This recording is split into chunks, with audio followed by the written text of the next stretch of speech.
any slop in the action between here, up here, will make it do all kinds of funny stuff. So it will, sometimes the ground speed will change and you don't even change anything on the lever because the slop in the mechanism is going one way or another. Sometimes you're going up a hill and the slop goes back and then it loses speed. Sometimes you're going down a hill and the slop is pushed by gravity down and it makes you go faster. Not having a consistent placement for where neutral is on the lever is a thing. Losing some of the reverse is a thing. Any kind of slop in this mechanism can just make the whole system act really funky.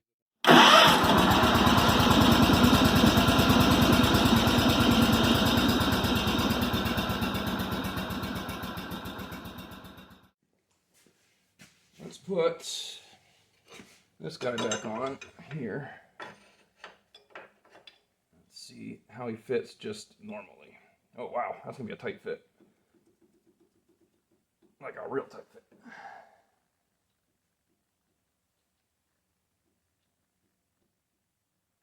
Wow. Nice. I like that though, that's good. Looks like there's some rust inside. Is it just the rust on here that I'm fighting? Probably. Oh yeah, right at the end of the shaft there's some rust. I'm gonna grab some sandpaper and clean up the end of that control shaft there. You can see any better? Maybe?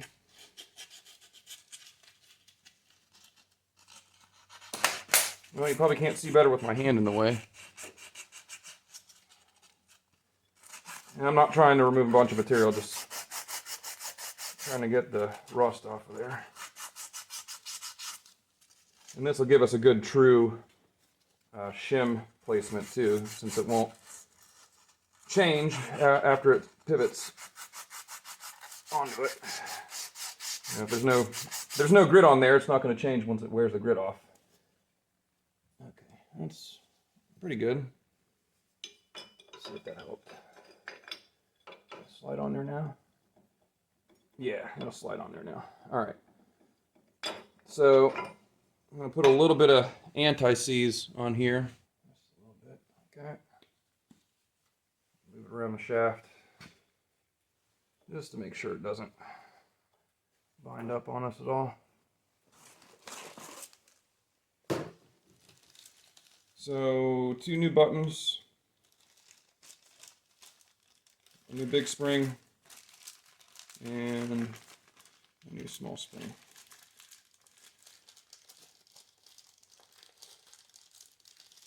All these parts are coming from Part Tree for this unit here. The customer actually purchased the springs and buttons. I should definitely worn out, huh? Yep, the springs and buttons are definitely worn. I'll show you that assembly next to the other one once we get it together. You'll see the difference. Alright, so the new assembly looks like this. It's got some good springy spring to it, about that size. The old one, that inner spring was just shot. It only has the action of the bigger spring. So the little spring is there to take up small movement changes, and it's supposed to kind of dampen the action between the natural tendency of the hydrostatic transmission to want to pull this lever forward or back. And the small spring is there to try to take up some of the small movements, and then the big spring will take over and give you like basically a direct drive. But the little spring is really there for most of your movements. So it's very important that those are in good shape.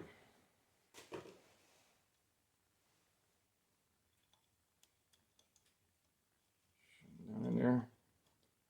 Hopefully they don't spring out of there. And then you can also see why you don't want slop in here either. You don't want grooves on the end, because this whole thing has to kind of shift back and forth. So this is how it should be. This spring's not going to take over yet, right? All of the movement is actually being accommodated for by the small spring. So that's good. That's what we want. This way.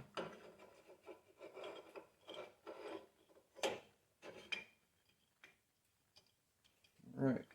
Tricky part, getting everything lined up. All right. we're good there. And there. When this is all together and in the right spot, should be right about in the center. Look how much better that is. Even with no shim and no retaining ring on that yet. Look at that. Already so much better than it was. There's a tiny little bit of wear in this trunnion control plate here. You can buy the entire assembly. Like they make one that's basically just a slice off right here and then this end, so you like would cut this off and then weld a new slot on. But looking at this one, I think we're okay. So that's the 5/8 shaft, and the 5/8 shaft snap rings. I got new snap rings and shims. Got these from McMaster. So looking down at the assembly more closely, I'm not going to be able to get very many shims in between the retaining ring and the plate. Maybe 1/5000th, and that's about it. So we're going to play around with that and see what we can get. Well, off camera, I had to do some fiddling to get this to work. The problem was, when I was saying, it looks like maybe we don't even have room for a shim in there. Well, we didn't. In fact, we didn't even have room for the snap ring to fit the groove.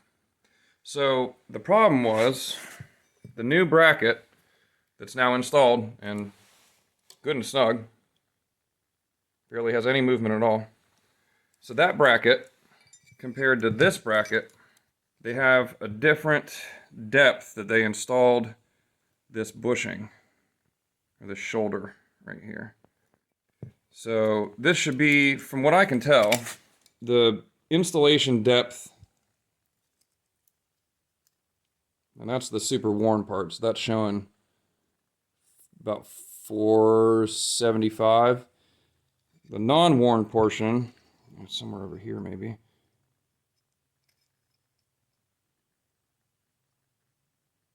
closer to 5, almost 500, almost ½ inch. My guess is that the installation depth here is supposed to be about 500 thousandths between here and here. About a ½ inch. And this one's worn, obviously, so that's not true anymore. But this one here was a full 25 thou installed, not deep enough. So it was actually like the distance between the two, between the flange of this pivot point and the back of the plate was like 525 or something like that. It was enough that I couldn't even get a snap ring on here. So I had to take it on the bench and grind some of this face off. I didn't touch the back face, because it's a nice even surface for this whole plate to butt up against this trunnion arm right here. So I didn't touch the back of the plate, I just touched this area here where the snap ring rides. And I finally got it to fit. It fits with no shims. So that one's in. I've got a new snap ring on it. It looks like you need a thin snap ring, not a thick one. I have a mixed bag of snap rings for the 5/8 here, and there's like a couple factory ones are in here that weren't like terribly chewed up. And then I have some janky ones from Amazon, and then I have some other ones that I got like a local hardware store that are actually pretty nice. And the ones from the hardware store installed real well. Snapped right in there. So that plate is in. That should not have been that difficult, but that's how it goes. And this dude is next. And I believe you're gonna go that, and then I think this guy's gonna go in at the same time. We'll see if we can weasel it in there. There we go. Oh shit. There. Another nice thing about replacing both of these as an assembly is you get a nice new wear surface here for wear between here and there. It's really nice.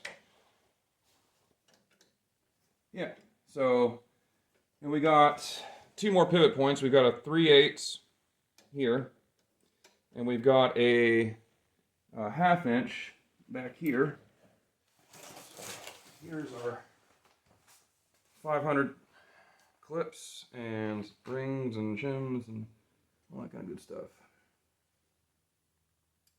What's that one? That one's the 3/8. So here's a ½ inch that was on it. And you can see if I do install it like that, that I've got quite a bit of a gap there between the two parts. But these also need to be perpendicular, so I'm not going to snug it up too tight because I think it actually pulls it out square, but I am going to take some of that slop out of there. And I'm going to kind of split the difference between this one and this one here. So, yeah. Let's put, I'm thinking 2 10,000ths shims right here maybe. So let's try that.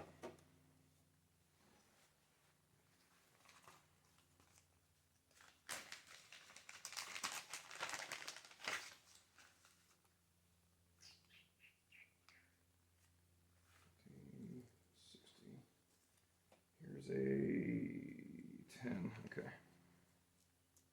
Yeah, it looks like maybe 30 thou there, so I think 2 10s give us a little bit of slop. And I'm going to put them behind that washer so they don't get damaged. Maybe. What happened? What happened here?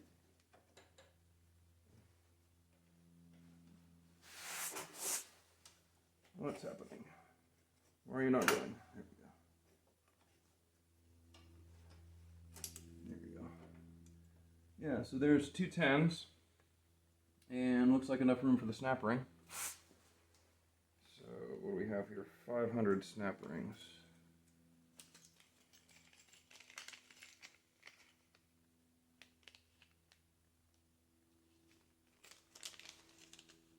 Yeah. There's the. We'll go with the higher quality one. It's a little less thick, and I think we could probably get a thicker snap ring on this groove because it's a little deeper than the other one was, but let's see how that plays.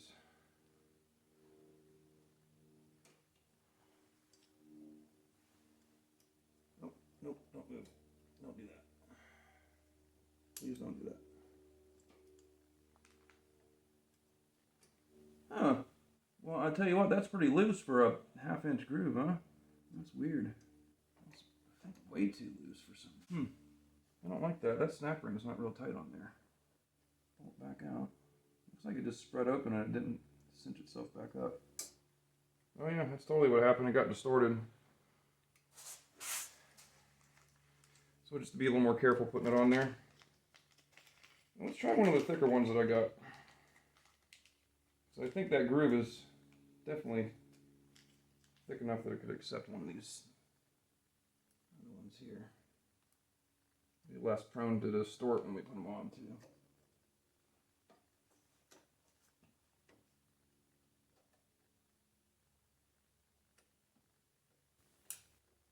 Okay. Ooh, that's nice. Yeah, that's nice. Okay. So these are all pretty parallel to each other now. They're not bad. We still have some slop in that one. I don't know if I'm going to pull it over that far because I think what's going to happen is it's going to match whatever wears in this plate. So I think we will split the difference, like we were saying. We'll put some washers over here. How about maybe putting one behind it too?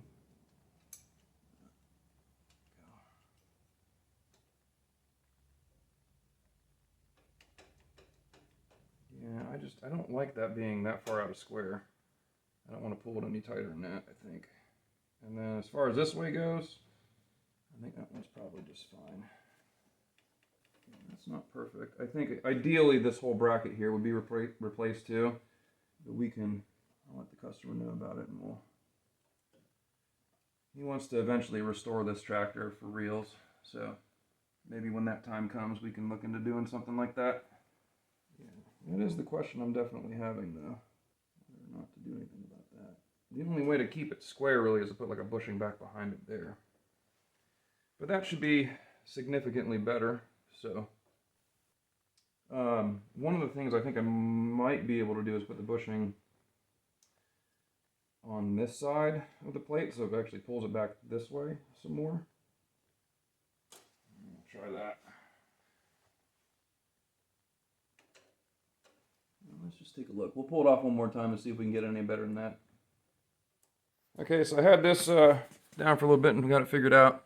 So what I've done is I've added on this side of the plate so that I can keep the whole assembly kind of in parallel. You know, I want to try to keep this in parallel with that plate, in parallel with that plate, make them all kind of in the same plane. So in order to do that, I put 4 10,000 shims on the inside of this plate, down in there. So there's 4 10,000s and 1 5,000 shim in there. So there's 45 thousandths of shim there. And then there's a 10 thousandths on this side, between it and the washer. And now we got it nice and tight. A little bit of slop, but not bad at all. Much, much, much better than it was before. The only way we're going to get it any better than that is to replace the speed control bracket there, that brake bracket, whatever it's called. So now we're left with a little bit of slop here. And we're just going to put in probably a small shim right here in between the 3/8 snap ring and or between the washer and the plate, and then put the snap ring on there. I'm also going to install a final snap ring there. I've got one that I was using for assembly purposes. Take on and off, but it gets distorted after it gets taken on and off a bunch, so before I go any further, I'm going to make sure I put a fresh one on this.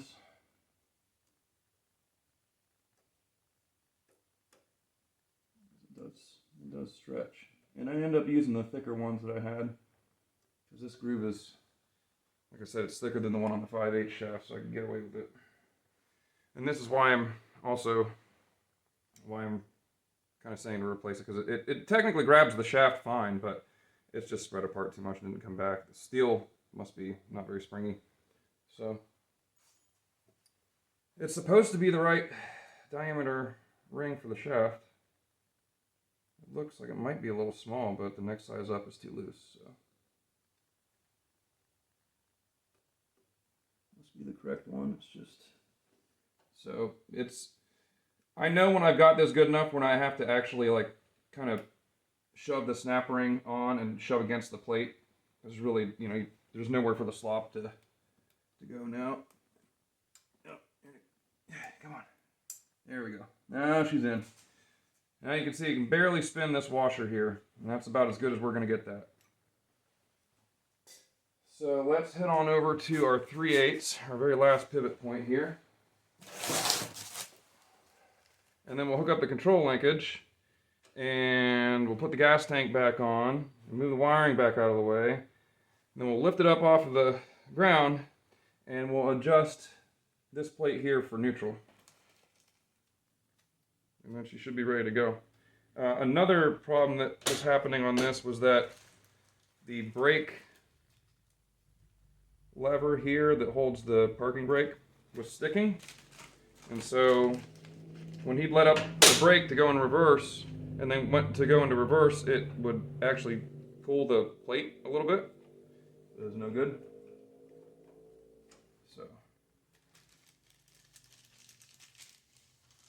we'll fix that too. That's just a, you know, that's just a thing that's needs some lubrication. That's probably the only thing that's going to need. So here's a 10. And another, I think we can get 2 10s out of that? Probably, yeah. You can get real finicky with it, and you can go down to the 1,000th shims. I've done it before, but I don't know. I guess I haven't done enough of them to say that it's not worth it, but it doesn't seem like it is. Now this one here, I'm going to have to actually put the shims on the other side of the washer, because this washer needs to be able to butt up against this slot. So I'd rather not do that, but that's what I'm going to do in this case. So yeah, I think that'll be fine. It does pull it a little out of square, but it's not bad. So I got 20 thousandths of shims there. And I have a new snap ring ready to go.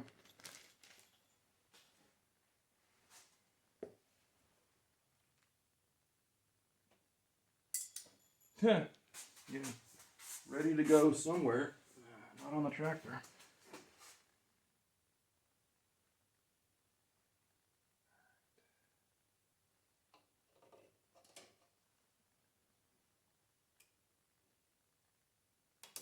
There we go.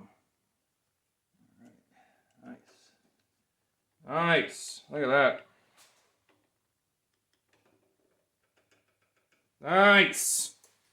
Now, this lever went in, which way of looking at this? Looking at it that way.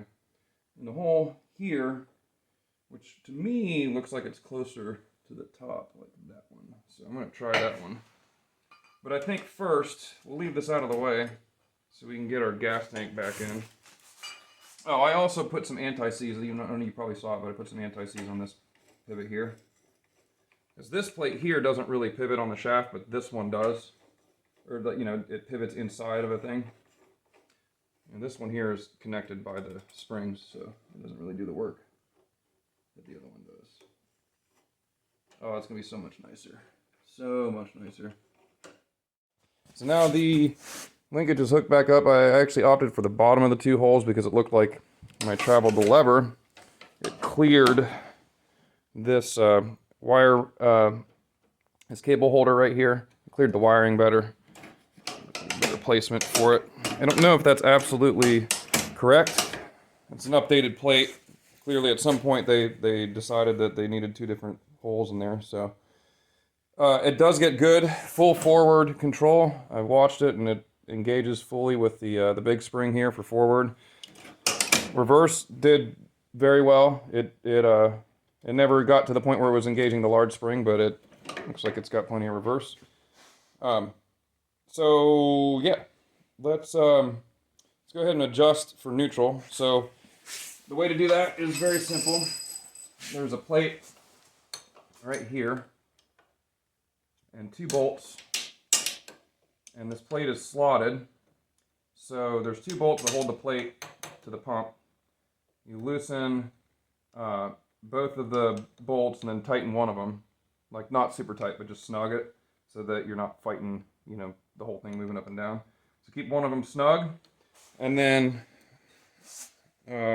push down your, I'm going to pull you back a little bit. When you push down your brake lever, that will return you to the neutral position. You can see it. Boop. It's pushing up on it just a hair, right? And then what we're looking for, since the wheels are up and off the ground and we're on jack stands, what we're looking for is if there's any creep to forward or reverse. And then we'll adjust the plate accordingly. So let's fire up this old girl. Looks like a little bit too much reverse, but not bad. Right? So I think in order to get it to stop going in reverse, I have to go up with the plate.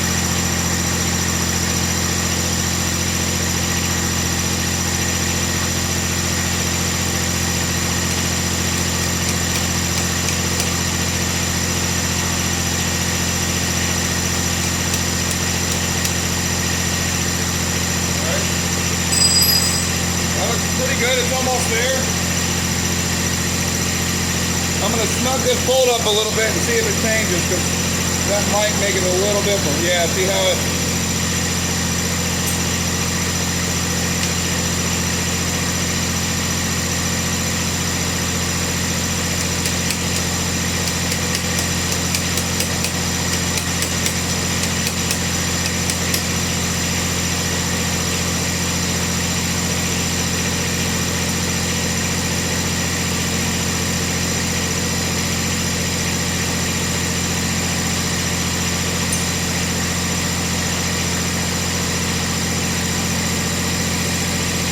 Yeah, alright. We're just going to have to deal with it. We're going to have to adjust a little bit outside of where we want it.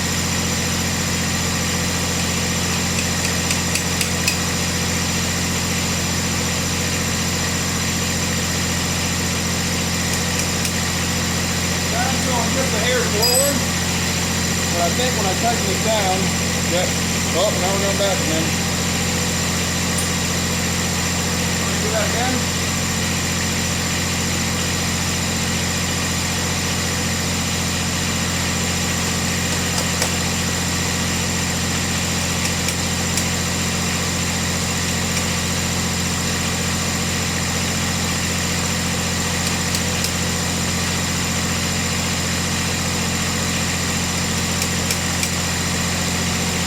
Got a little bit of forward, but I think what will happen is when we tighten this down for real, I think it'll... Yep, that's pretty good. That's about as good as we're going to get it.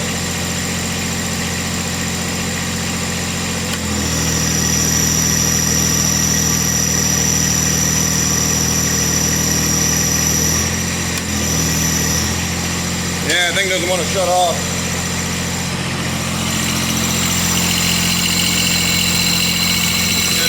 Right there. Have to shut off for the pump right there. Yeah, I gotta fix that too. So now we'll go ahead and we'll tighten the bottom one too. I don't want to do it while the fan's moving, and we'll double check it, make sure it's okay. But that's the basic process of adjusting for neutral after doing any of the hydrostatic services on the control linkages there. And then, you know, we'll make sure we have full motion forward and reverse and that it returns to neutral just fine, and we should be good. So hopefully this helps. I know I have had some requests for people who have seen some videos of the 1250. And on the 1250, I have like a Google link to a picture where I show you put shims here and then you put shims here. And I occasionally get requests for, you know, access to that file, but I feel like that file doesn't really tell you enough. This information is available elsewhere online. It's not like I'm the only person that knows about this stuff. Anybody who's been in the IH Cub world for long enough knows all this stuff, but I don't know if there's a full video on it, so I figured I'd have it in the shop and might as well get a little more information out there. So anyway, I hope this helps you guys out. I'm gonna go ahead and snug everything up, put everything back together, and all in all, not too bad of a job, right? Several hours of work, but you know, it's totally worth it. It makes a big difference in how the hydro performs. One thing I also wanted to note before the service is complete, make sure that your neutral on your lever and on your dash actually matches neutral when you've adjusted it here. So the way that you adjust that is very simple. There's a left-hand thread nut here and a right-hand thread nut here, and then a rod that connects the two of them.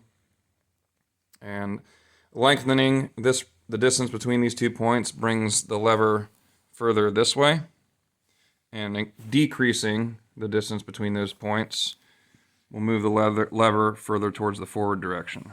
So in my case, my neutral was a little off. It was sitting, you know, sitting right about, it wasn't that bad, maybe sitting there. I couldn't quite get back into the notch, so I just changed it a little bit. Now it sits right in the middle. So make sure you do that before you put the tonneau cover and everything else back on. And I hope this helps everyone. Thanks everybody. We'll be back.